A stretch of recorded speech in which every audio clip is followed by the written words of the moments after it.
تحریک لبیک پاکستان کی تصدیق شدہ خبریں اور ویڈیوز دیکھنے کے لیے نیچے دیے گئے ریڈ کلر کے سبسکرائب بٹن کو دبائیں اور ساتھ آنے والے گھنٹی کے بٹن کے اوپر کلک کر کے بیل آل نوٹیفیکیشن کو آن کریں۔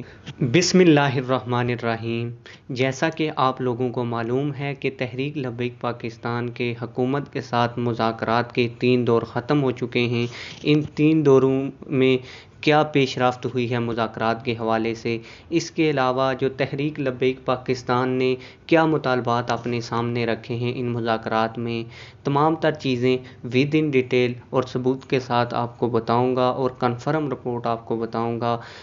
ویڈیو شروع کرنے سے پہلے آپ لوگوں سے ایک چھوٹی سی ریکویسٹ ہے، اگر آپ نے ابھی تک ہمارے چینل کو سبسکرائب نہیں کیا تو چینل کو سبسکرائب کر دیں، بیل آل نوٹیفیکیشن آن کر دیں تاکہ آنے والی لیٹسٹ اور مزیدار قسم کی ویڈیوز آپ کو ملتی رہیں، اور کومنٹ سیکشن میں اپنی رائے کا اظہار ضرور کریں۔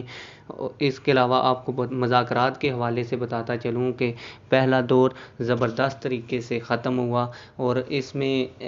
حکومت کی طرف سے یہی کلیم کیا جا رہا ہے کہ ہمارے جو لوگ اغوا ہوئے تھے ان کو بازیاب کیا گیا ہے، لیکن میں آپ کو بتاتا چلوں یہ سراسر جھوٹ ہے، صرف کیونکہ ان کو پتہ ہے کہ تحریک لبیک پاکستان کو میڈیا پہ ہم نے بلیک آؤٹ کیا ہوا ہے تو وہ میڈیا کے اوپر آئیں گے نہیں، اس لیے وہ جھوٹ بول رہے ہیں۔ کوئی پولیس کے لوگ تحریک لبیک پاکستان نے نہ اغوا کہیں سے کیے ہیں، اگر کوئی آپریشن کے دوران تحریک لبیک پاکستان کے پاس آیا بھی ہے تو تحریک لبیک پاکستان نے اس کے متعلقہ تھانے میں اطلاع کر کے اس کو فوراً ہی چھوڑ دیا تھا۔ باقی اگر کوئی زخمی تھا تو اس کو پٹی وغیرہ، اس کو فل ٹریٹمنٹ یعنی کہ جو فرسٹ ایڈ ہوتا ہے وہ بھی دیا، تو اس میں یہی بات کی گئی۔ تو پھر انہوں نے کہا کہ ہم نے تحریک لبیک پاکستان کے کچھ قائدین تھے جو ہمارے تحویل میں تھے ان کو بھی چھوڑا ہے، لیکن یہ بات سراسر جھوٹ ہے۔ دوسرا راؤنڈ ہوا جو رات گزر گئی ہے، اس میں 7 بجے تقریباً 7 بجے ہوا، اس میں تحریک لبیک پاکستان نے 5-6 اپنے مطالبات سامنے رکھے۔ وہ مطالبات بھی میں آپ کو بتا دیتا ہوں کہ نمبر 1 مطالبہ یہ تھا کہ فرانس کے سفیر کو ملک بدر کیا جائے، کیونکہ فرانس نے سرکاری سطح کے اوپر حضور نبی اکرم صلی اللہ علیہ وآلہ وسلم کی گستاخی کی ہے تو فرانس کو سرکاری سطح کے اوپر جواب دینا چاہیے۔ نمبر 1 پوائنٹ یہ ہے۔ نمبر 2 پوائنٹ یہ ہے کہ شیر رشید نے آرڈر دیا اور اسیران ختم نبوت جو شہید ہوئے ہیں وہ شیر رشید کے آرڈر کی وجہ سے ہوئے ہیں، تو اب ان کو وزارت داخلہ سے استعفیٰ دینا چاہیے۔ نمبر 2 یہ مطالبہ ہے۔ نمبر 3 مطالبہ یہ ہے کہ جتنے بھی لوگ اس وقت جیلوں میں ہیں، گرفتار ہیں یا ان کے اوپر جھوٹے مقدمے بنائے گئے ہیں ان کو ختم کیا جانا چاہیے۔ نمبر 4 کہ جتنے بھی لوگ شہید ہوئے ہیں یا زخمی ہوئے ہیں ان کی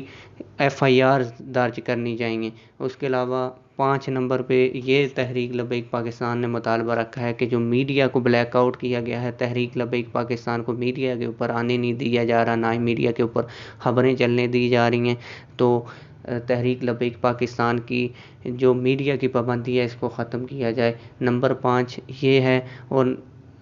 نمبر 6 یہ مطالبہ ہے کہ تحریک لبیک پاکستان کے جو امیر ہیں حافظ سعد حسین رضوی صاحب، ان کو جو ویسے ہی گرفتار کیا گیا ہے اور جھوٹی FIRs ان کے اوپر درج کی گئی ہیں ان کو ختم کیا جانا چاہیے۔ تو پھر یہ مذاکراتی ٹیم جو حکومت کی تھی وہ لے کر وزیر اعظم عمران خان کے پاس پہنچی، تو وزیر اعظم عمران خان نے یہی کہا کہ ہم فرانس کے سفیر کو نہیں نکال سکتے، ہمارے معاشی حالات خراب ہو جائیں گے، فلاں ہو جائے گا ڈمکان، جس طرح آپ نے ان کا خطاب سنا ہی ہے۔ پھر اس کے بعد تحریک لبیک پاکستان کے پاس پھر وہ ٹیم پہنچی۔ اس میں ایک اور معاملہ بھی ہوا کہ 9 رکنی وفد علماء کرام کا، جید علماء کرام کا صاحبزادہ حامد رضا کی قیادت میں تحریک لبیک پاکستان کے جو امیر ہیں حافظ سعد حسین رضوی صاحب سے بھی ملنے گیا، اور 7 گھنٹے کی یہ بیٹھک ہوئی اور پوری کوشش کی گئی کہ کسی نہ کسی طریقے سے تحریک لبیک پاکستان کے جو امیر حافظ سعد حسین رضوی صاحب ہیں انہیں فرانسیسی سفیر کے حوالے سے کوئی دوسری رائے یا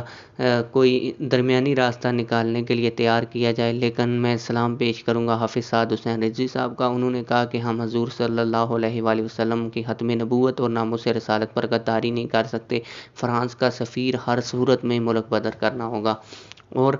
آپ کو یہ بھی بتاتا چلوں کہ جو تیسرا دور ہوا تقریباً 11 بجے کے قریب تحریک لبیک پاکستان اور حکومت کے دوبارہ مذاکرات ہوئے، اور اس میں یہ جو 2 مطالبات ہیں ان کے اوپر ڈیڈ لاک برقرار ہے۔ باقی ایک اور بھی آپ کو مذاکرات کے اہم شق جو بتا دوں کہ جو تحریک لبیک پاکستان کو کالعدم قرار دیا گیا ہے اس کو بھی واپس لیا جائے، یہ تمام تر شرائط مان لی ہیں حکومت نے۔ صرف 2 شرائط کے اوپر ابھی ڈیڈ لاک برقرار ہے، وہ ہیں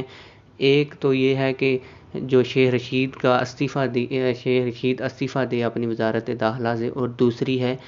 فرانسیسی سفیر کے حوالے سے۔ لیٹس سی آگے دیکھتے ہیں کہ کیا ہوتا ہے مذاکرات کے حوالے سے، کیا تحریک لبیک پاکستان کی تمام تر شرائط مان کر یہ دھرنا ختم ہوتا ہے یا نہیں۔ تمام تر چیزیں ڈیٹیل کے ساتھ آپ لوگوں کو بتاؤں گا۔ اگر آپ نے ابھی تک ہمارے چینل کو سبسکرائب نہیں کیا تو چینل کو سبسکرائب کر دیں تاکہ آنے والی لیٹسٹ ویڈیو آپ کو ملتی رہیں۔ اس کے علاوہ اپنی رائے کا ضرور اظہار کریں اور ویڈیو کو ضرور لائک کریں۔ ملتے ہیں کسی اور ویڈیو میں، والسلام۔